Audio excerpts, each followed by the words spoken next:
Welcome, everyone. I'm angelorobles, and welcome to at Family Office and Family Office TV. And for my members, greatly appreciated, sfocontinuity. Today, why and how family offices should own and store gold.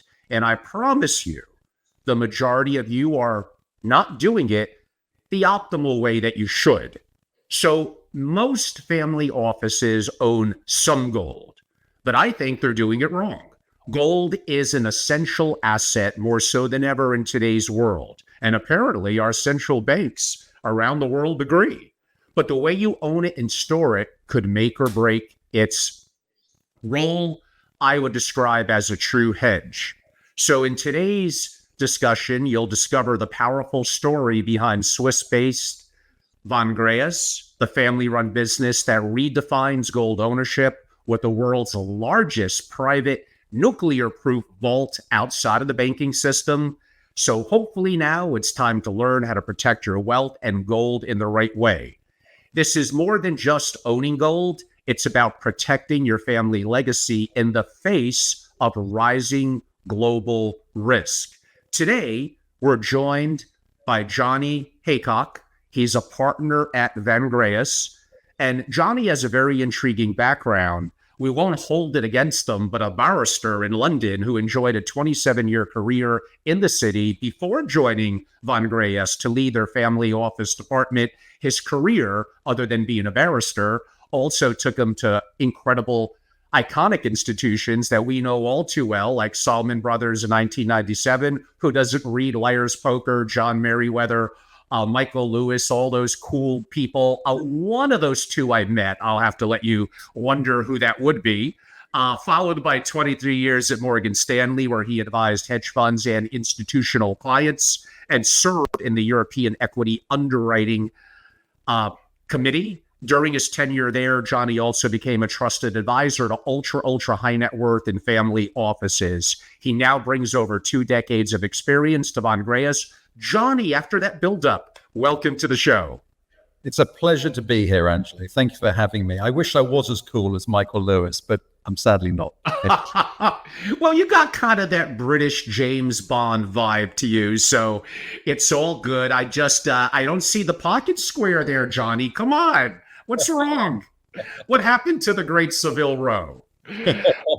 Well, this is the first time I've done a dedicated program, dedicated meaning specifically to gold. It comes up in practically all of my economic and sometimes investment discussions. But I think it's been about 1.5 years since I had Rick Rule on back in the day when he was at Sprott, dedicated to gold. So you are up next, and here we go. With central banks accumulating gold reserves at unprecedented levels, what signals are they responding to? And how should family offices interpret that behavior for their own portfolios? Yeah, look, it's good. It's a good question. And firstly, I'm honored to be stepping up next after Rick Rule, who's a legend of the gold industry. But look, to be clear, Angelo, I just want to correct you on one point there. You talked about all central banks accumulating gold. That's not quite correct. Not all central banks are accumulating gold reserves today. Generally speaking, it's the Eastern central banks. And this is such an important point that I want to make to you and the listeners, that the theme throughout our interview today is about the power moving from west to east. Okay, so today what we see, and you got to look at the official gold holdings, and that is that it is the Eastern central banks that are requiring gold at a very, very fast rate today. So China, Russia, India, Brazil, Turkey. Okay, just to name a few. I mean, there are some in the West, to be clear, right? But the majority of the central banks that are buying gold today are Eastern central banks. So power from west to east. And I think the context is really, really important here. So if you go back to 1980, 74% of central banks' balance sheets globally was in gold. 74%. Today, that number is 20%.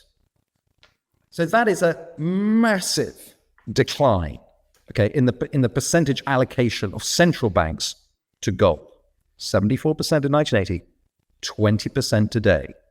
As you say, at a time where risks are rising pretty dramatically, and arguably, and we'll get into this, the risks haven't been this high, arguably, since the Second World War. Agreed. So the signal that I think family offices need to be responding to is the fact that the emperor has no clothes. Okay? The emperor is being proven to have no clothes. And I'm talking about the US. And the Eastern central banks have worked this out. And there are two issues here. One, unsustainable debt. We can get into that in the numbers. And it's secondly, the sanctions, okay, on Russia post the Ukraine invasion. And what that shows is that the US basically is prepared to steal anyone's money. So central banks, understandably, Eastern central banks, understandably replacing dollar assets with gold. And it's at this point, I think, Angelo, it's worth just remembering what the great historian Niall Ferguson said recently. He said that history shows that when any great nation finds itself in a situation where the interest on its debt is higher than its defense spending, then it doesn't stay great for very long. And that is the situation where the US is today. And I think that the bond market is working this out. I mean, who would have thought if you'd come down from Mars and someone had said to you, look, you're going to have interest rates rising, gold is going to still do really well? Because we all know that gold typically does better when interest rates are falling. Okay, it makes sense. But that hasn't happened this time. And so we have to ask ourselves the question, well, why is that? And I think the reason for that is that the bond market has worked out that the US has a real problem. That this debt, the fiscal deficit, 7% of GDP, 125% debt to GDP ratio, that this is becoming unsustainable. And I think, again, Eastern central banks can see it. They haven't had enough gold in their reserves. That is why they are buying it hard, whilst the West in the main still are not. Now, you could say to me, Angelo, you could say, yeah, Johnny, but come on. The debts have been high for a very, very long time. So what's different? What's different this time? And look, the truth is, I cannot tell you when this debt time bomb is going to blow. Nobody can. David Einhorn said earlier this year in an interview, he said, look, debts don't matter until they do. Until they do. And when they do, you've got to be protected. And that's the message that's got to come out hopefully from this interview. And it's very interesting that the Eastern central banks are arming themselves, they're protecting themselves by getting away from the dollar, which is obviously devaluing at a rate of knots for 98% versus gold since 1971, of course.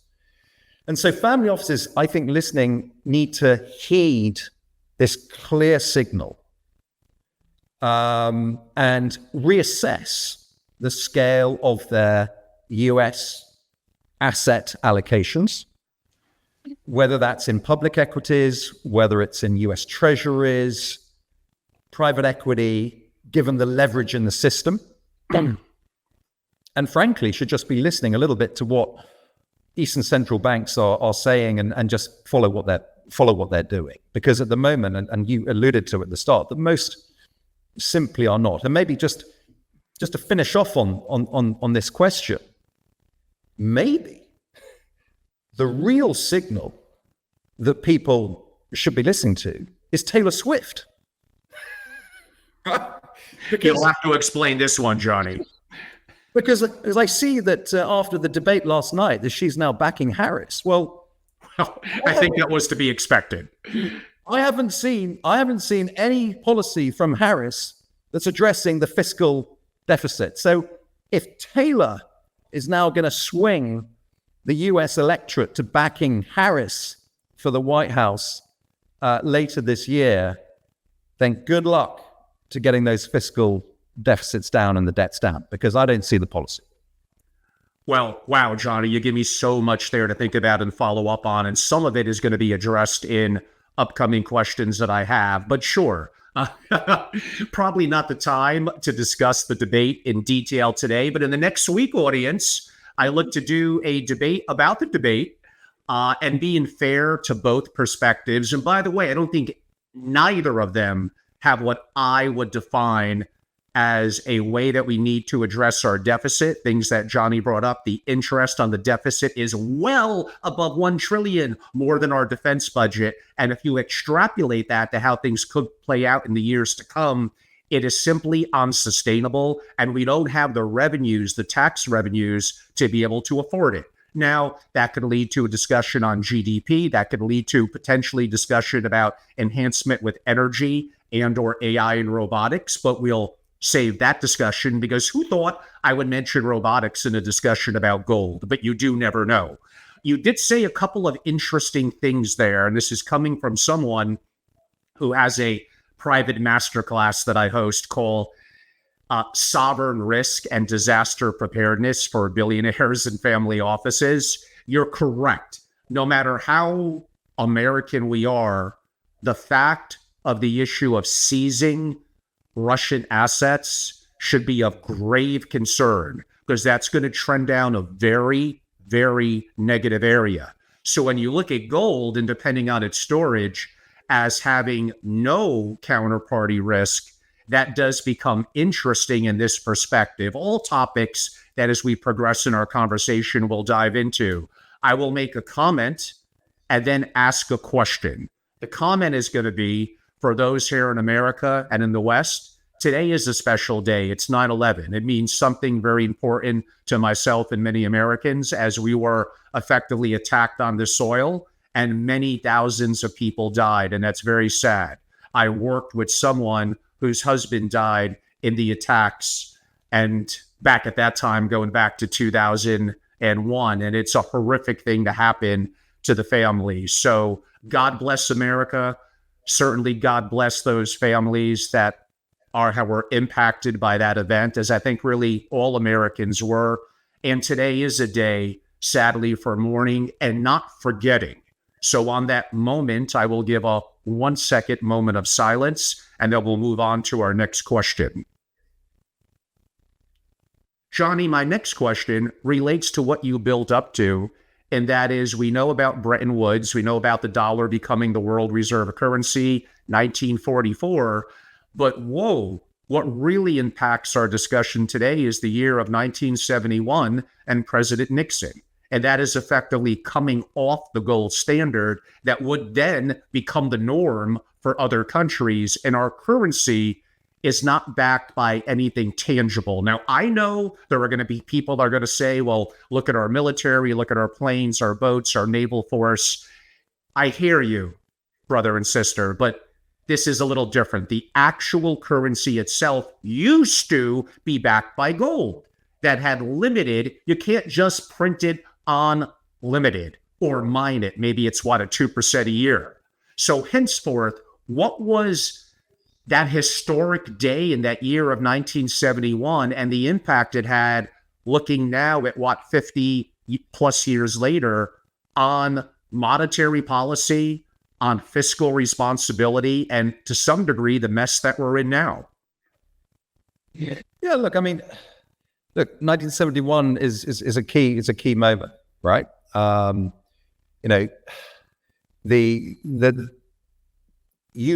Nixon, when he collapsed the gold standard, what he said was that, don't worry about it, guys, right? Because the dollar is going to remain strong. That was a lie. The dollar has fallen 98% versus gold since 1971. Okay? So it's had a massive implications, which all leads into this discussion. But if you think about what happened back then and why did he do it, right? You know, you had the Vietnam War. Debts were increasing. The dollar was being attacked. You know, Nixon had to do something, right? He had to stop gold from being exchanged for dollars.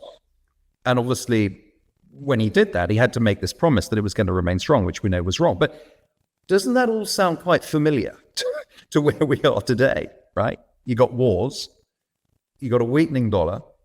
We've just talked about Eastern central banks that are repatriating assets away from the US, away from the dollar into gold, something that is a store of value over many, many centuries, millennia. And so the reality is that Nixon had to sacrifice the currency to save the broken system.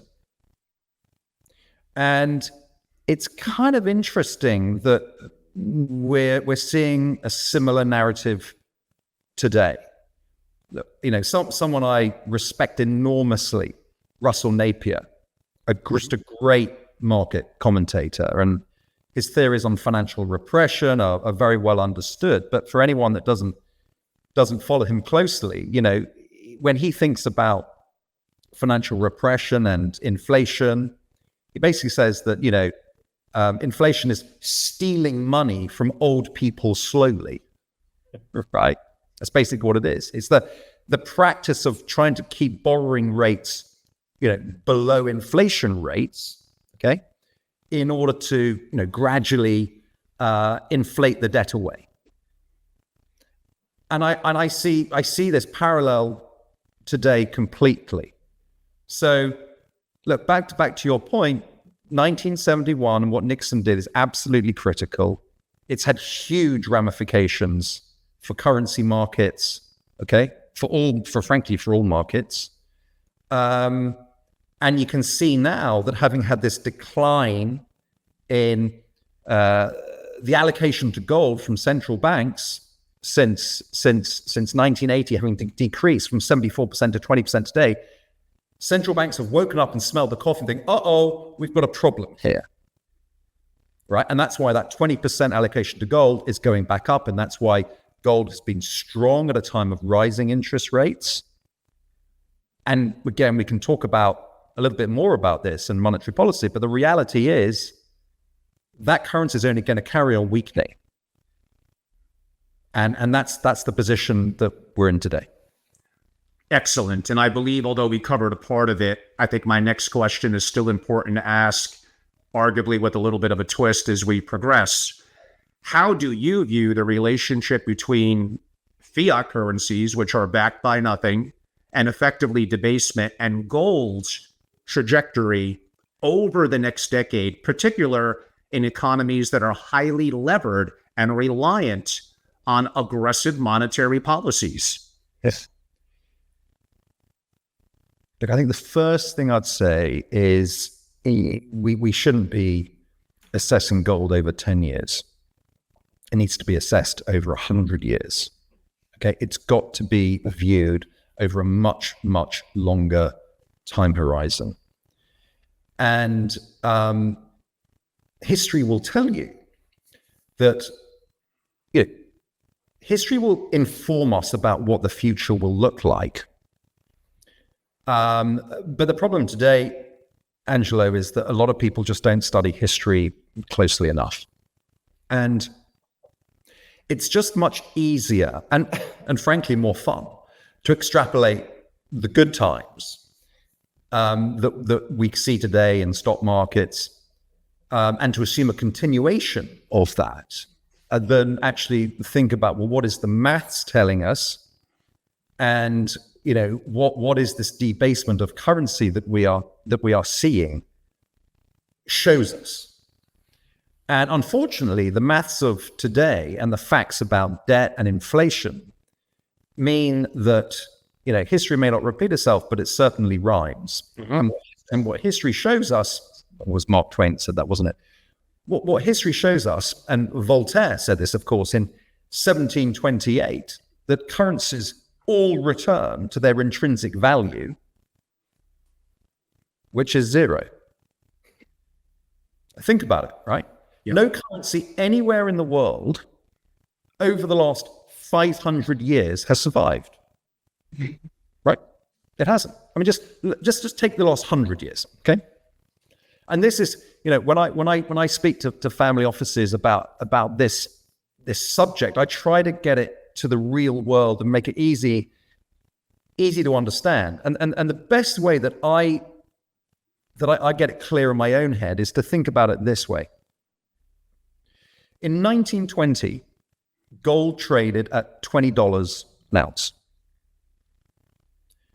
So in 1920, 250 ounces of gold was worth $5,000.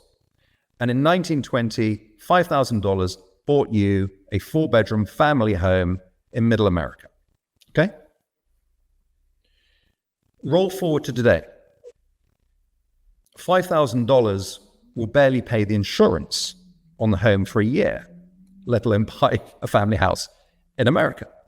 And by the way, my audience would understand this. That would be about the monthly insurance bill in California. Okay. But if you held on to your 250 ounces of gold, that's what, $625,000 today. That buys you pretty much a 4-bedroom family home in Middle America. May not be in LA or Malibu, but in Middle America, that'll buy you a family home. So to me, that sums it all up. And I don't know whether this is myth or not, but they say that in Roman times, 1 ounce of gold bought you a toga.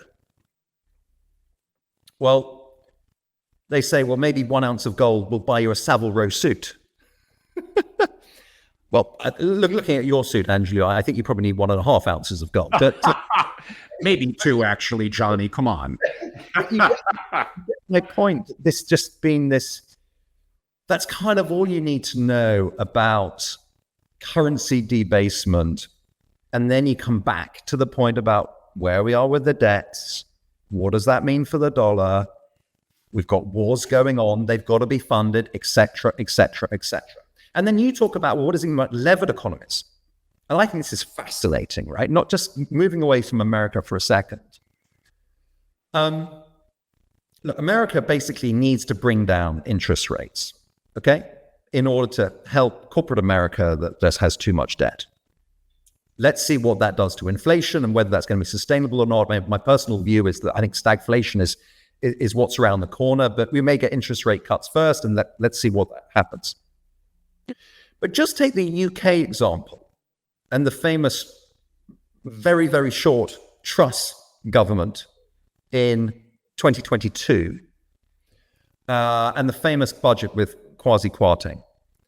And in that budget, they announced these unfunded tax cuts. Now, we're all for growth, right? And you've got to get taxes down in order to stimulate growth.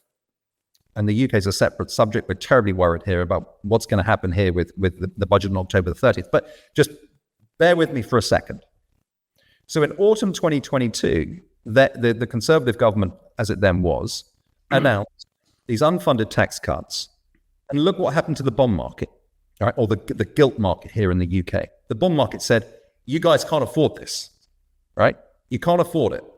And the bond market sold off spectacularly quickly. Okay. And almost overnight, Angelo, the pension fund industry in the UK became insolvent with asset liability mismatches. Almost overnight. Liz Truss lasted, what did she last? Less than 2 months or something. I forget what it was. One of the shortest prime minister reigns in history. But this is a really interesting example about how the bond market will control, where interest rates are, okay, for mortgage holders in a levered economy where you simply can't afford to do that. And I think that is a classic example and a lesson for levered economists and how central banks can lose control of interest rates. And I look, we haven't seen it yet with the US. We haven't seen it yet. But back to this point about how rates, bond yields have been rising at a time the gold price has been rising at a time of interest rates rising in the US, and that's because I think the market is smelling something. The market is smelling that these debts are just unsustainable.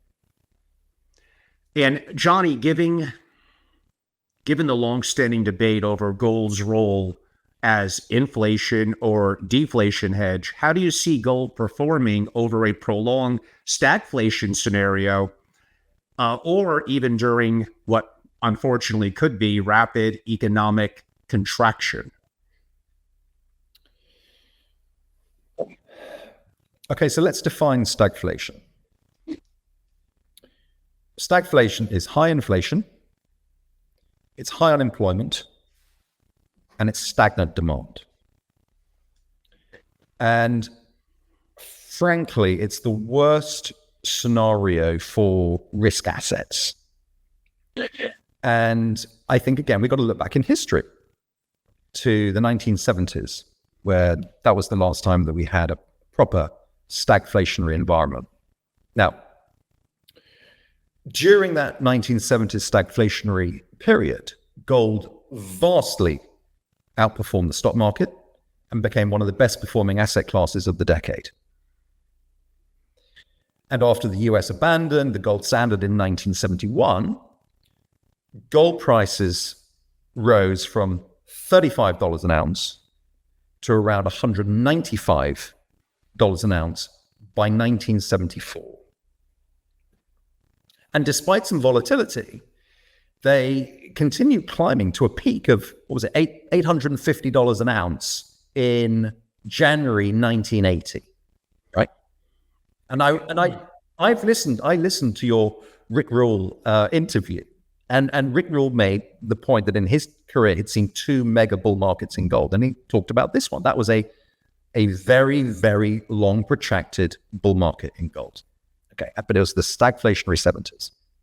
Now, in contrast, the stock market, and let's take the S&P 500, experienced massive volatility, very poor returns throughout the decade, particularly during the 1973, 1974 bear market.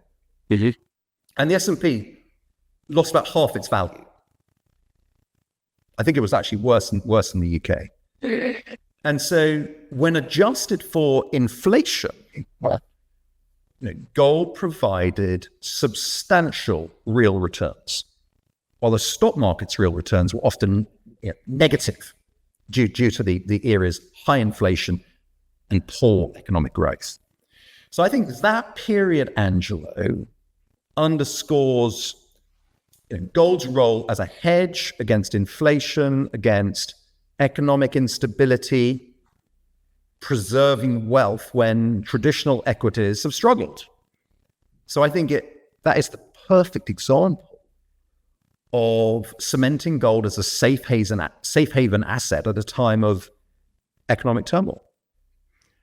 That's a good point, Johnny, and you're not incorrect. And definitely those years in the mid-70s in the U.S. and much around the Western world were very, very challenging.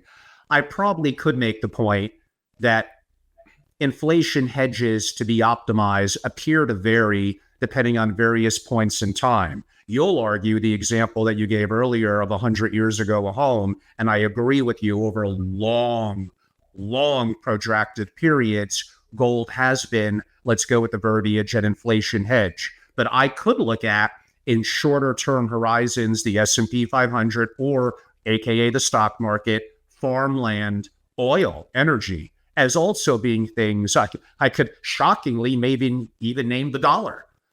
So it does, which may relate to my next question, which will give you an opportunity to answer that. It does appear, and I don't mean to be a conspiracy theorist, but it does appear that the pricing of gold has been at times, my words, artificially suppressed by market mechanisms, whether we deem that to be the powers that be that influence derivative and future contracts, Therefore, there are times I expected gold to perform even better, and it hasn't. Why? I'm not a conspiracy theorist, Angela. Um, Look, I think there's clear evidence there has been manipulation. I think there's clear evidence. I was actually looking the other day at something that the economist William White said back in 2005.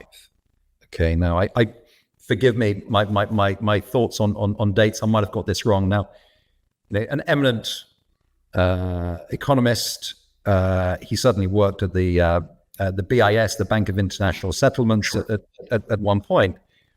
And I've actually, seen a quote from him that talked about, and I quote, joint efforts to influence asset prices, especially gold and foreign exchange, in circumstances that might be useful. Close quotes. I mean, that's pretty clear to me, right? And the BIS is the central bank of central banks. Absolutely. They are the central bank, central banker. And in that masterclass that I referenced, trust me, they get some love, although some people may call it hate. I'm very familiar with it. I mean, and then of course there's, Mervyn King, former governor of the Bank of England. And he himself, again, I forget the speech, but he himself admitted to joint coordination of selling gold in order to support currencies. Now, you've got to think about this. Why? Well, I think the reason why governments don't want the gold price to go up is because it reveals the mismanagement of the economy. Mm-hmm. Yeah, it's a mirror image of a mismanaged economy if the gold price is doing well and the currency is weakening. One other thing. Now, this is a little bit left field. So I'd say don't quote me, but I know there are people listening here, but there's been some pretty odd trading over the years, right? So we've seen, those that follow the gold markets very, very closely will kind of know this. It hasn't been recent, but some time ago, there were some very, very large sales of gold via futures contracts just after midnight European time in very, very liquid markets. Who's doing that? I don't know, but pretty odd trading. And the suspicion is that was some manipulation. I'll say no more on that. In light of, we kind of covered it, but I think it's important to revisit. In light of increasing geopolitical instability and the rise of a multipolar, it's not just the U.S. I don't think it's even quite the U.S. and China. We see the BRICS. We see Saudi Arabia and their growing influence and impact. And although part of the BRICS, even the rise of India, especially as the decades progress, and other parts of the world. Could I still look at gold as being the same safe haven asset that it's been, not just for the 100 years that you referenced, given the U.S. home example, but really thousands of years? Do you think that will continue? I see absolutely no reason why not. I think that you talk about the BRICS.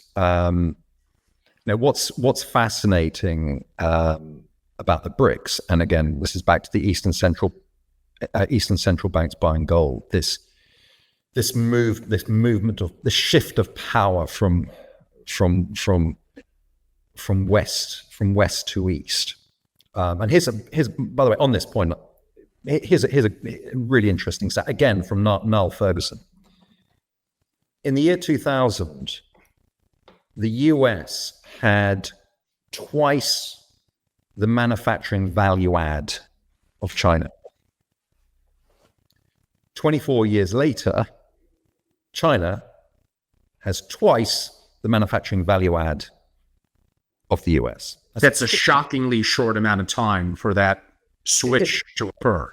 It's an absolutely amazing short space of time. And I think that, you know, again, on the BRICS, you know, we have to just think about supply and demand of gold.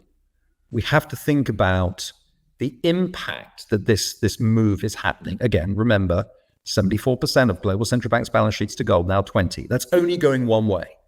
Is it going to go to 30, 40, 50? Why not? Who knows, right? But it's going to have a big impact. And the BRICS, because they're so resource rich, right? Russia, for instance, got $85 trillion of natural resources. You know, if they carry on, you know, buying gold, and you know, there has been discussion about, you know, the BRIC countries backing their currencies with commodities, right, including gold. You know, we need to think about this. You know, what is that going to mean? And given all the natural resources that they've got, whereas the West, well, what have we got? We've got a lot of debt, and our assets are basically financial. And then it brings you on to, okay, so let's just walk this through. The BRIC countries just carry on doing what they are doing, and we can debate what would make them stop, but it's hard to see at the moment. You've got to look at supply and demand. So there have been 200,000 tons of gold produced ever.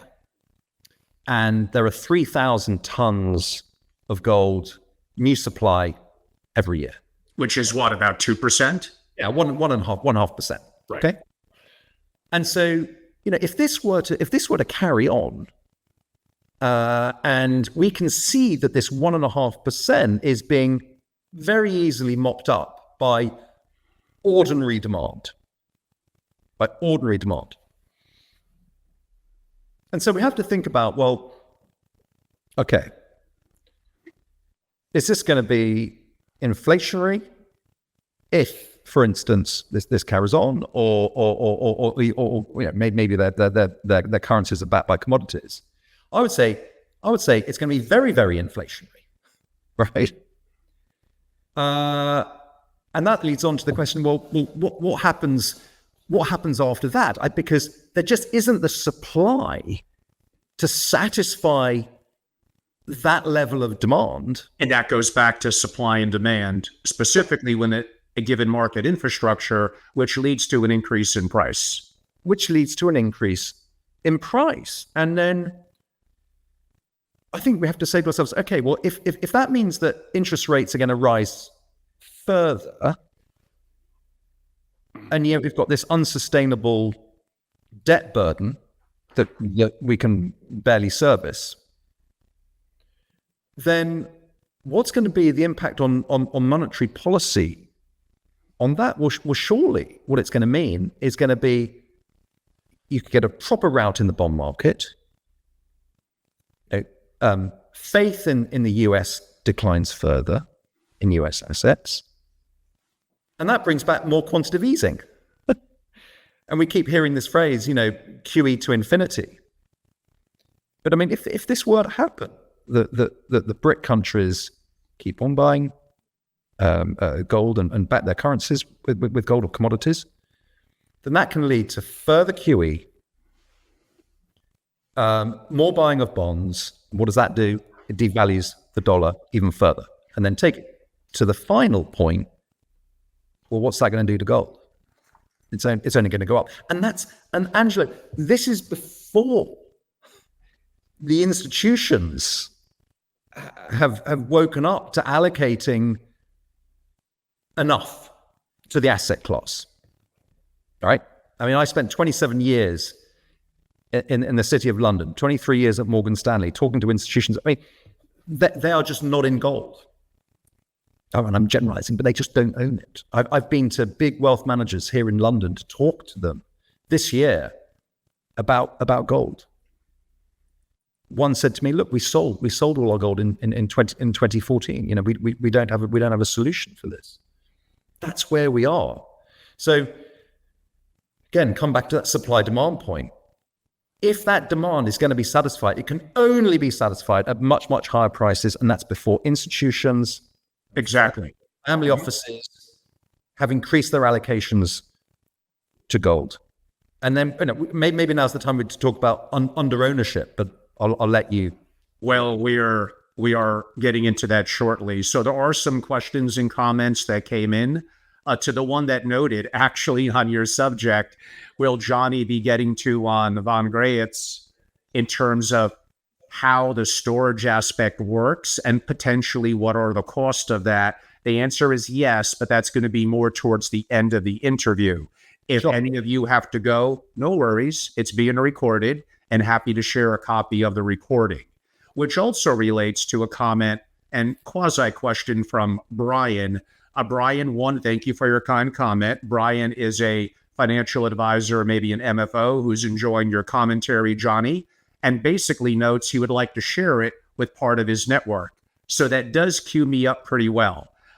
It's hard for me to copy and paste from comments in a platform, and I don't want to forget. I'm not 27 years old anymore, although I do take a lot of vitamins and work out, so hopefully I won't forget. But to be really assured, my email, send me an email, is angelo@angelorobles.com. And I'll make it really easy, which all of you should be doing. Now, not all of my content makes it up there, but go to @FamilyOffice on YouTube or @FamilyOfficeTV on YouTube. They're both mine.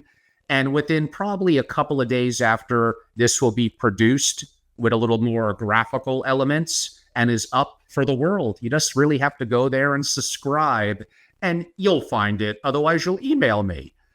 So hate to give, not that I'm ever afraid to, a little bit of an infomercial from my perspective, but there's a little bit of one of them. And if you really want interactivity and access, you really have to join my private club at sfocontinuity, which, and we'll bring this up again, but if you would like to meet Johnny, I know absolutely how that could happen, because myself and a wonderful gentleman who is my family office expert and liaison in Europe for my journeys in Europe that I enjoy so much is coming with Johnny to the US, New York, and I will be hosting a breakfast.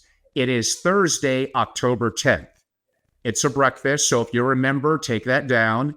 If you're a qualifying family or single family office or a founder or partner in an MFO, yeah, you really should be joining. But if you would like to understand a little bit of who we are and what we do, you may want to come into New York just for that, because that will be a multi-hour breakfast, very deep. You can meet Johnny personally, and I'll be in New York all day, and maybe we have a chance to meet other families, talk peer-to-peer on investing and other subjects. So again, Thursday, October 10th, come to New York.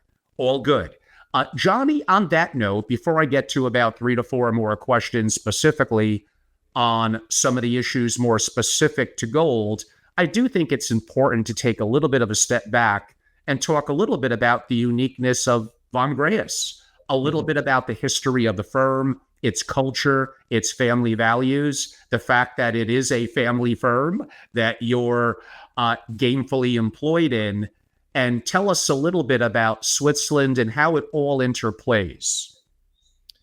Well, look, thanks for the opportunity for allowing me to talk about von GREYERZ specifically. I mean, I'd actually like you to feel very sorry for me, because I think that I will go down as having the longest interview process in history. It lasted 25 years before I was actually offered the job of joining the family business. But no, joking aside, my father-in-law is the founder of the business, Egon von GREYERZ, and he's a remarkable man. He's had a remarkable career. And look, to be clear, you know, the intention was actually at the start never to build the business that he has done. But it is worth just talking about how it came into being. Basically, keeping the long story short, in 1999, he was advising a friend of his who owned an e-commerce company. And this friend had a bid from an Asian buyer. And any listeners that were around in 1999, 2000 will, of course, remember the dot-com bubble and the subsequent crash. And this friend said to my father-in-law, who'd had a storied history in corporate life and in investing his own money, the friend said to Egon von GREYERZ, "Look, what should I do? I've got this bid on the table." And Egon leaned across the table and said, "There's only one thing you need to do with this bid. You've got to bite their hand off. And we're going to fly to Hong Kong tomorrow, and we're going to get cash for this business because you're getting offered a ridiculous multiple of sales. Of course, there were no profits in the business, and you need to hit the bid now because these valuations are not going to last." Amazingly, they were able to secure that deal. The dot-com crash happened. Egon's friend was a very happy man. And he then said, "Okay, that's interesting. What do I do with the money?" And this is here we are on the anniversary of 9/11. And this is pre-9/11. Egon said, "Look, I'm worried about derivative risk in the financial system. I'm worried about geopolitical risk rising. I see that gold is trading at $250 an ounce. It's sort of 2000, 2001. I think what you need to do is you need to buy as much gold as you can." Gordon Brown, of course, had just sold half of the Bank of England's gold at the lows. This is an amazing opportunity. And that's exactly what the friend did. He bought at that price. 9/11 then happened. And Egon and his family, and obviously I knew the family at that point. I married the middle daughter in 2002. So I saw all this happening. I was there when Egon said, "Look, this really bothers me. We need to get out of the UK. This is a problem. We need to go to a safer jurisdiction. We're going to Switzerland." And they had a history of holidaying in Zermatt. They moved to Zermatt, and Egon put all his money into gold himself, aligned himself with his friend at $250 an ounce, and it's never sold. And here we are at 2,500. And other friends and acquaintances saw what he was doing, and gold started to move, thought it was interesting. And people were obviously after 9/11 were worried about risk a lot more. And they said, "Look, would you like to help us protect our wealth?" And he said, "Okay, sure. Look, got some money, invested for friends and family, and invested in gold again." And that was the genesis of this business. It was never intended, to be a big business that it is today. And here we are today. And this, of course, was pre-Lehman, before, this was before the time when counterparty risk was actually a thing. But Egon's vision was pre-Lehman that you've got to own physical gold for protection. It's a proven store of value over thousands of years, but you've got to own it outside of the banking system. Because what if the bank does go bust? I mean, here we are sitting today, Angelo, and we've almost forgotten that Credit Suisse went bust last year. A Swiss bank, a giant one at that. I mean, you couldn't make it up. And I remember sitting on the trading floor at Morgan Stanley in 2008 and coming home to my wife, and the share price was going down 20% every single day. And it was very clear that we were going bust on the Monday. We were one of the last to go before TARP came in. It was Morgan Stanley on the Monday and Goldman on the Tuesday. And then, of course, we got saved on the Sunday. Warren Buffett came in with Goldman. And the reality is, I remember sitting on that trading floor when clients of mine were on the phone saying, "Johnny, there's only one thing you got to do for me today. You got to get all my money out of Morgan Stanley, and you got to give it to Credit Suisse." Who would have thought? You can't make it up. And who would have thought just a few years ago that Credit Suisse would go bust? But Egon had this vision that if you understand gold, which clearly he does, he's an economic historian, you've got to eliminate all counterparty risk. So you've got to hold physical gold outside the banking system. The only legal claim to that gold should be in the client's name, not in von GREYERZ, in the client's name. with your own personal serial numbers, with your vault receipt, Mhm. in the largest and most secure private vault in the world. And that sits in the Swiss Alps.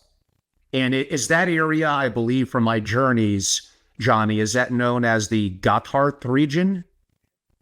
No comment. If you become a client, Angelo, I'll take you round it. Okay. I look forward to that day. But joking aside, look at it. It's there's no advertising here.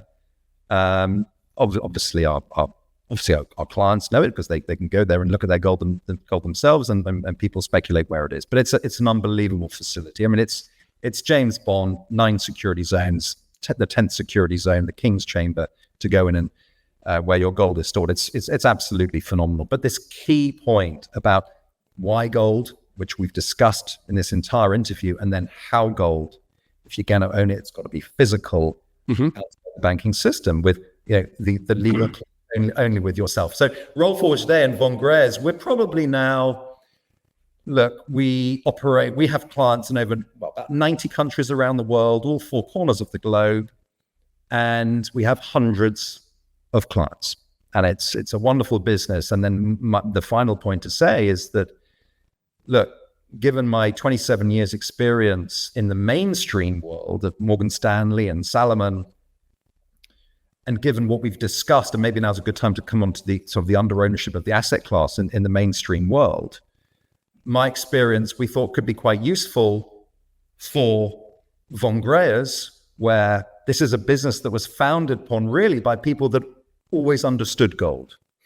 They were already gold converts. They understood the need to protect themselves.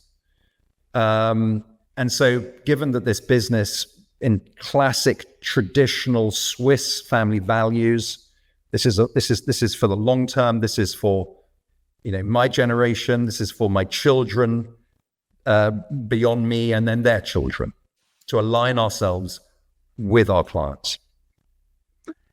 And related to that, Johnny, in terms of what are the critical risks, and I talk to my audience, my members, my consulting relationships all the time about owning physical gold. Do I think they should have some gold coins and arguably bars in their home in a secret location? Probably. But owning future contracts, owning ETFs, you're getting kind of the market exposure, but you're really owning gold as a hedge against risk, and it needs to be actual physical. So you answered the question, I suppose, in Von GREYERZ, in what they do in Switzerland, of all places, in a very secure, quote-unquote, facility outside of the banking system for the reasons that you noted that I've been talking about for years. And maybe that's why some banks hate me. So talk a little bit more, I suppose you could say. If I want to buy a real amount of gold, do I want to have it stored outside the banking system? Maybe even more specifically, why Switzerland, and what counterparty risk, I guess not banking, do I have to be concerned about? Well, look, as I just said, if you owned your gold in Credit Suisse a few years ago, you probably thought that's okay. As the share price kept going down, you were probably thinking, do I really want my gold in Credit Suisse? Who would have seen Silicon Valley Bank going bust? And look, it goes back to so much of what we've talked about what's happening in the world. When rates rise, things break. Yeah. And counterparty risk was just never a thing until Lehman. And then it became a thing.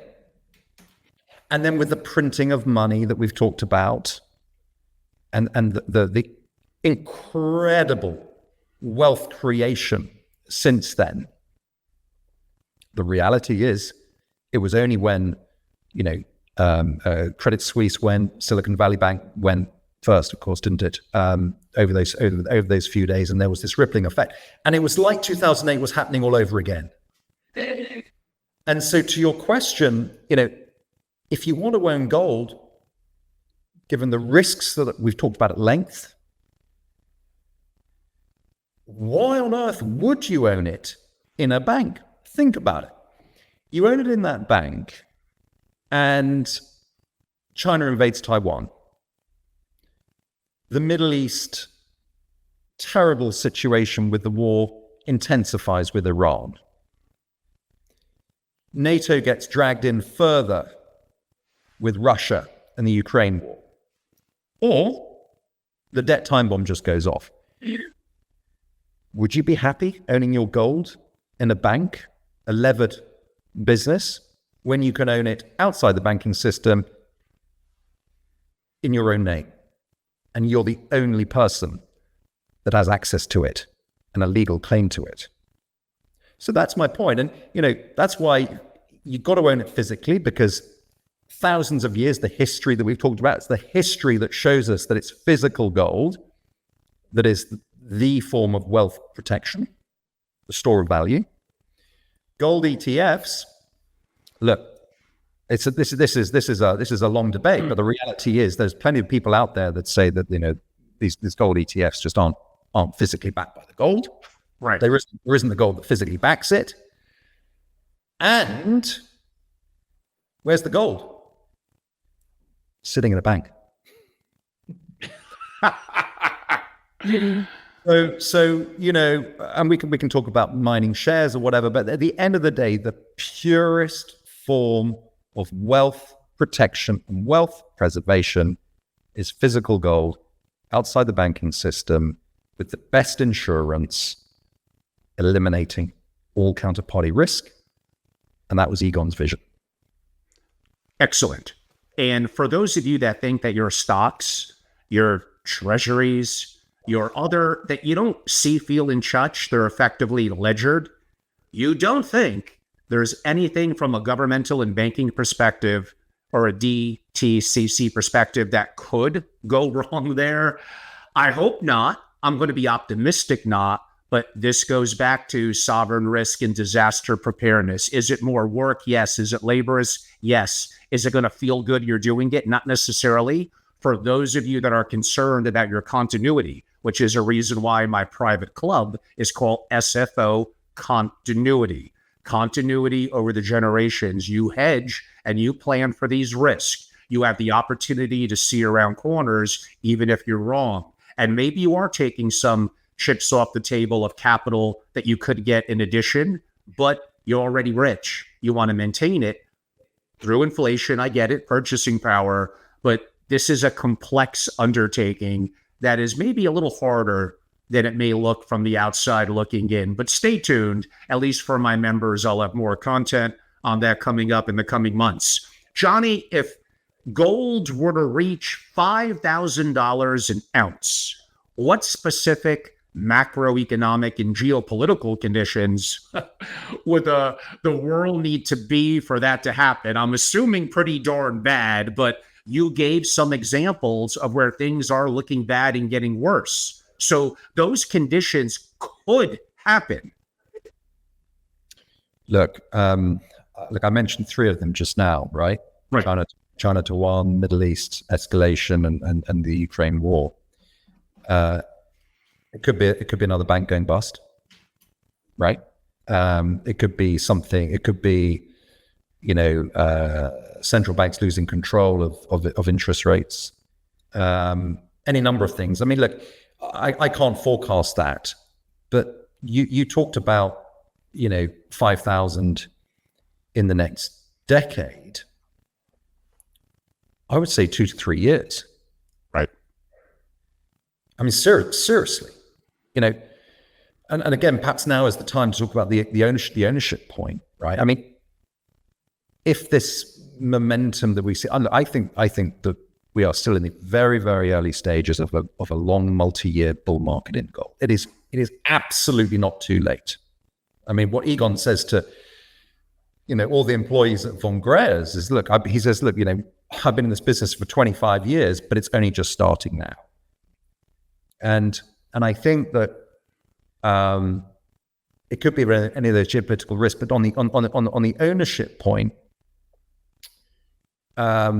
just before leaving Morgan Stanley and joining von GREYERZ, I wanted to do some homework. So I read 5 or 6 big family office reports from, the great and the good. Yeah. So Goldman Sachs, JP Morgan, UBS, KKR, BlackRock, and UBS. So 6 great institutions. And then I looked at the asset allocation that they saw within the family offices that they were surveying. Then they looked at the asset allocation models. Only one of those 6 reports even mentioned gold, and that was UBS, as you'd expect, from a Swiss institution. Only one even mentioned it, which I just thought was incredible. Roll forward to today, and in anticipation of this interview, I read the Citibank report. Anyone can read it. This is the most up to date to the end of June of this year, and they surveyed 1,200 single family offices, and they show the asset allocation, and I was staggered to see that only 0.7% of that enormous pool of capital is allocated to commodities. That's all commodities. So think about that, right? So let's be generous and say that 0.5% is to gold. And that could be ETFs, probably, right? Or gold mining shares or whatever, let alone physical gold held outside the banking system. And that's why it's a long-winded answer to your question. 5,000? What about 15,000? Because there isn't the supply. Think about it. When was the last big mine find of gold? Back in the 90s. It's getting harder and harder to get this stuff out of the ground. And back to our point, only Eastern central banks are buying. So my point is that if this thing starts to move as we think it will, slowly but surely, family offices come in, pension funds, institutions, along with central banks. Don't forget that 20%, it's going to go up. It's only going one way. It's not going down. It's only going up. It was 74% in 1980 of central banks' balance sheets in gold. 5,000, come on. That's within 2 to 3 years. I mean, we kind of already covered it when I mentioned earlier. Besides gold, we could potentially look at things like oil, like farmland. I could argue stocks. We could talk about real estate. We could use the word, quote unquote, a hedge against inflation. Whether true or not, it depends on what point in time. If you go through the statistics over time, gold, I believe, has been the most consistent, as you noted. But we also spoke about counterparty risk and systemic risk. Real estate has limitations from that perspective. And even something like Bitcoin, which, yes, I'm an advocate for in a small percentage. But by the way, what happens when there's no electricity? I don't know. You're not going to be able to buy or sell it, I'll tell you that.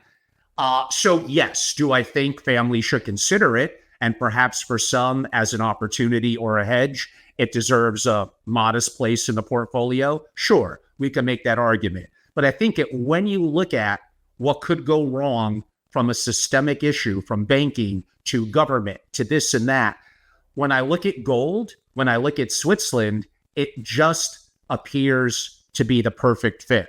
I had on Mark Faber, the Swiss economist who lives now in Asia.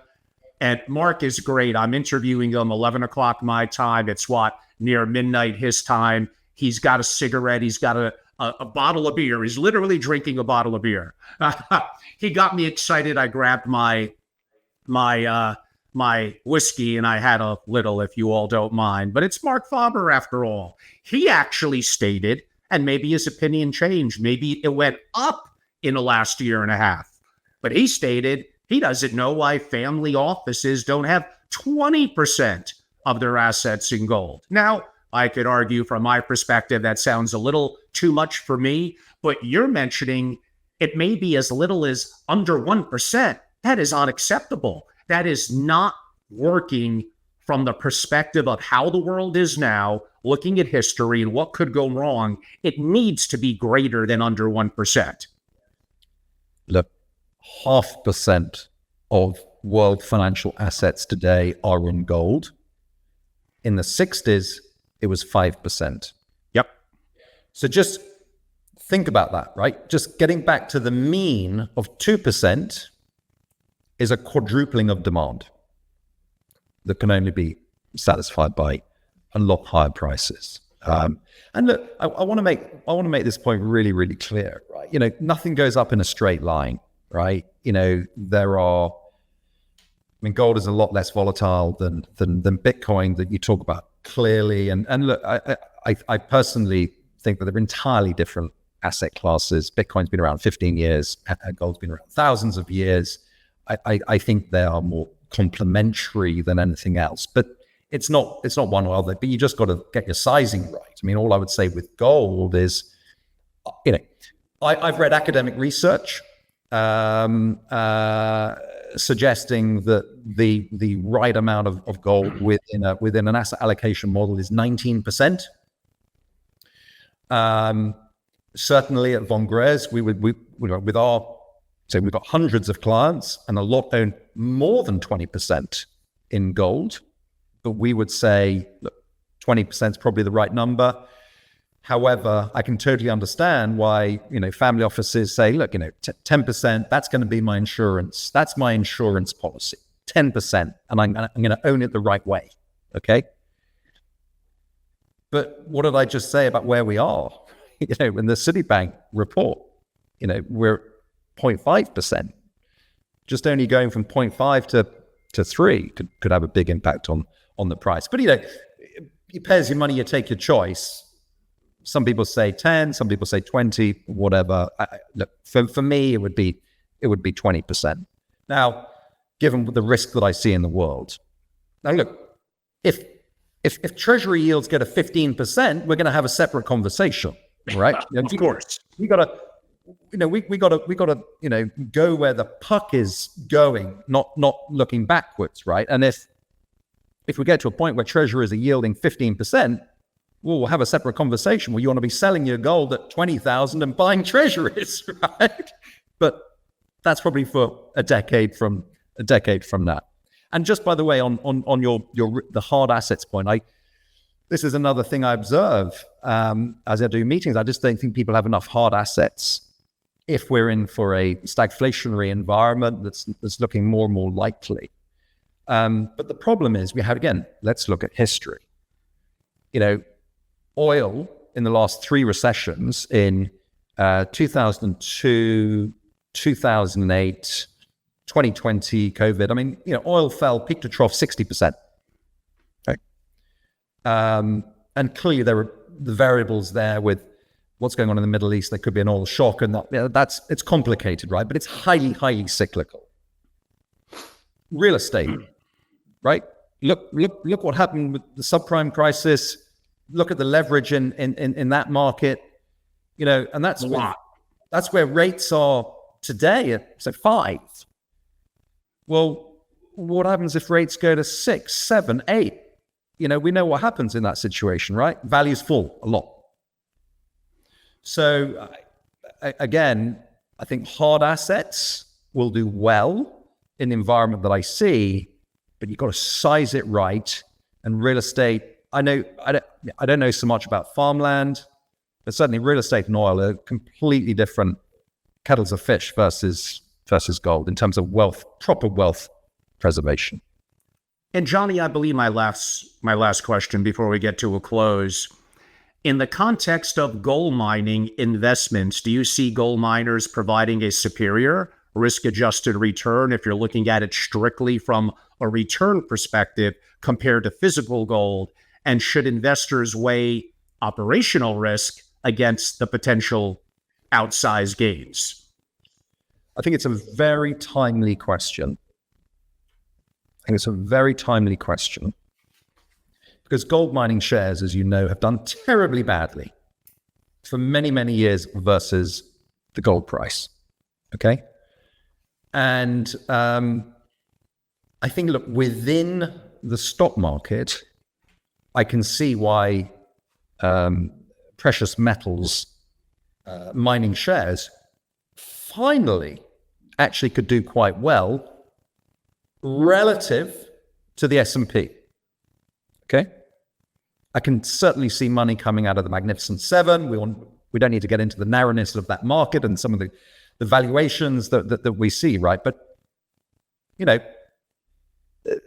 you can see why money might be coming out or could come out, certainly in the environment that we're talking about, out of some of these other parts of the market to come to a very, very unloved part of the stock market, which is the mining shares.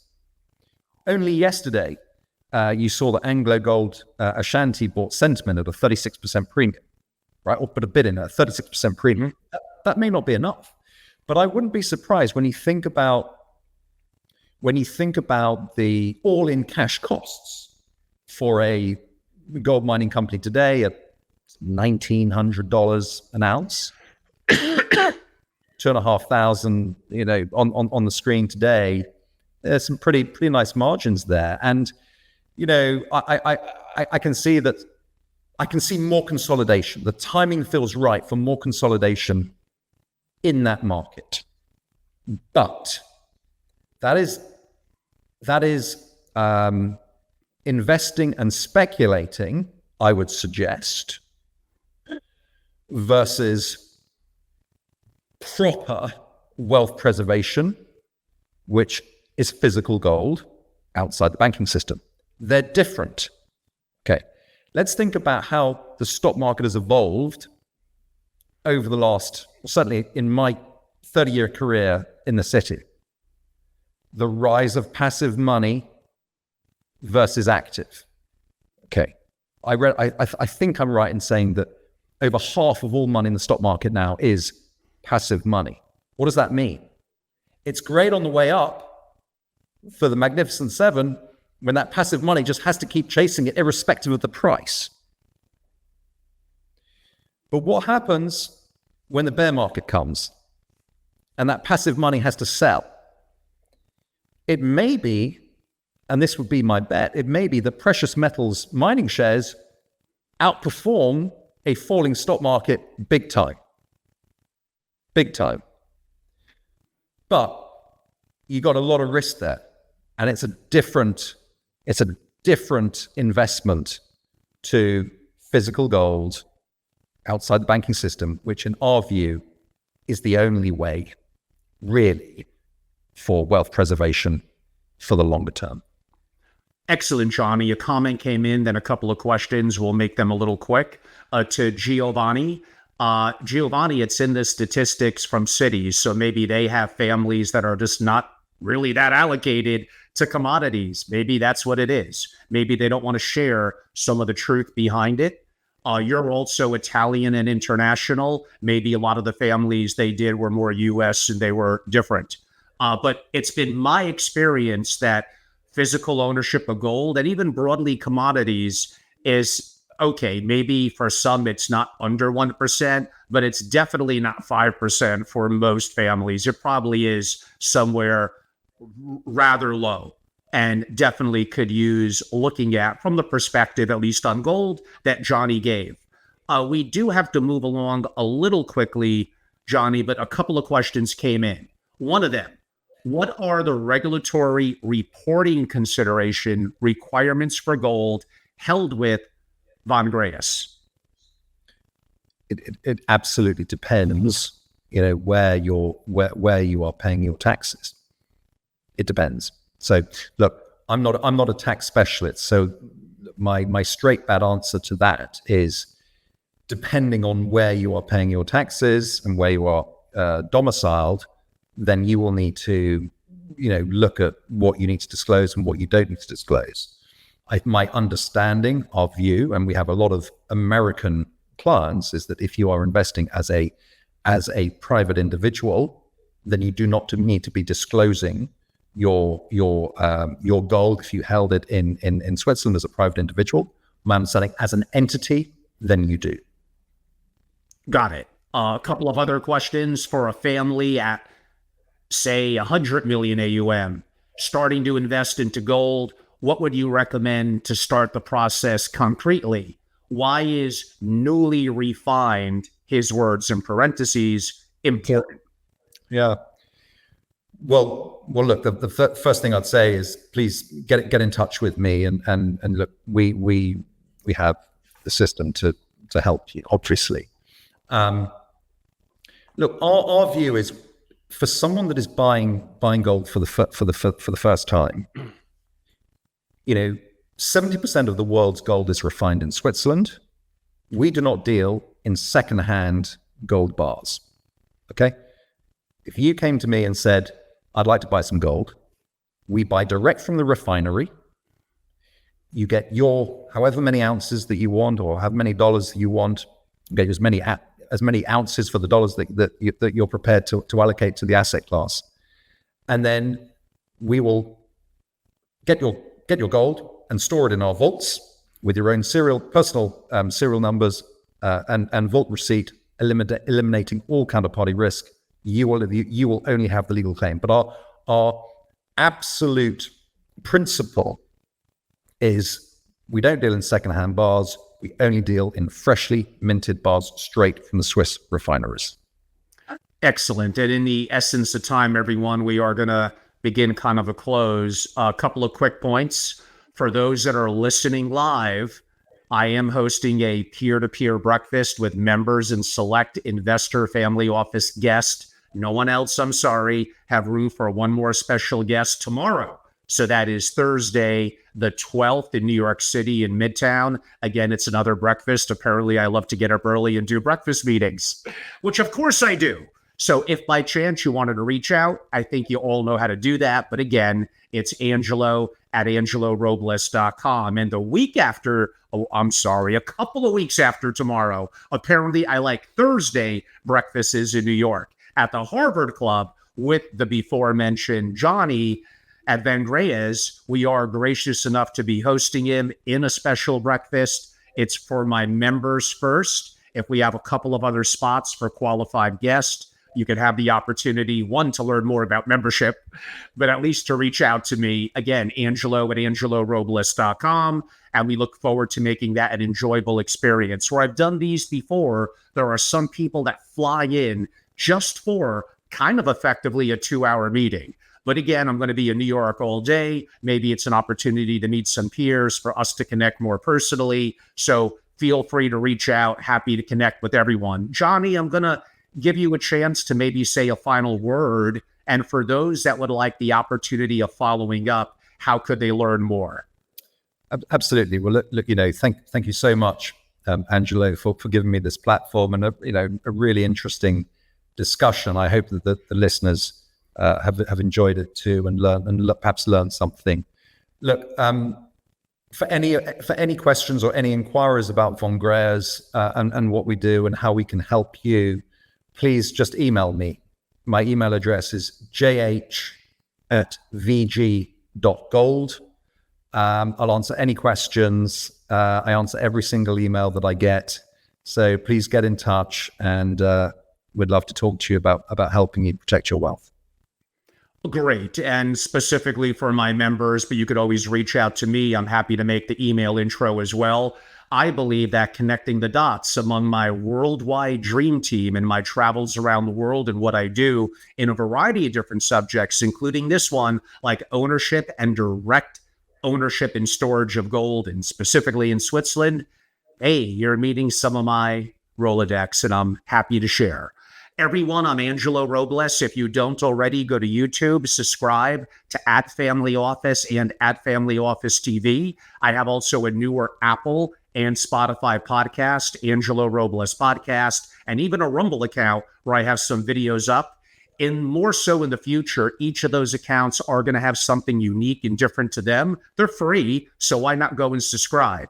It's my members. I opened up today a little more that get access to private invites to digital programs that are private, investment opportunities, including certain things I'm looking at and I'm investing in, private off the grid, as well as opportunities to interact with a lot of the guests that I happen to have on. And for me, not also my content, my proprietary writing, but the opportunity of, like I said a little while ago, connecting the dots. I took a look at it. It's going to be in one of my marketing materials coming up in the next week or so. But over the course of a year from being active since I really went extremely active with SFO Continuity, my private membership group, digital and in person, 100+ different events, 100+. And many of you know my digital programs today at about an hour and 25 minutes is actually probably kind of short. Some of you have been to some of my 2.5, 3, and 3 hour plus programs, arguably a little too long. But I do enjoy doing them. I learned so much. I hope you all enjoy them as well. Again, some of them are totally off the grid, only for members, only interactivity and asking questions or connectivity to the special guest we have on via my members only. Go to angelorobles.com and simply join, be a part of the founding members at SFO Continuity. We have incredible members, great peer-to-peer, and I am active hosting in-person programs. They're small, intimate, and boutique, and they're primarily focused around peer-to-peer on investing, geopolitics, economics, lots of different things that impact the world of the family office. So jump on board and join what we're doing. Johnny, it's been incredible. Thank you for being such a great guest. I loved to cover this subject. It's been too long, and I look forward to seeing you in a couple of weeks. And again, a final shout out to my friend and our friend in Europe as well, Alexander Galambos, who's an incredible family office liaison. I greatly appreciate him. So Alexander's awesome. Sometime in the winter, we'll have him back on the show as well. If you go back to last November, I believe we had him on for a brief appearance. On that note, again, thank you, audience. Thank you, Johnny, and look forward to seeing you, meeting you in person in a couple of more weeks. Looking forward to that, Angelo. Thanks so much. Pleasure.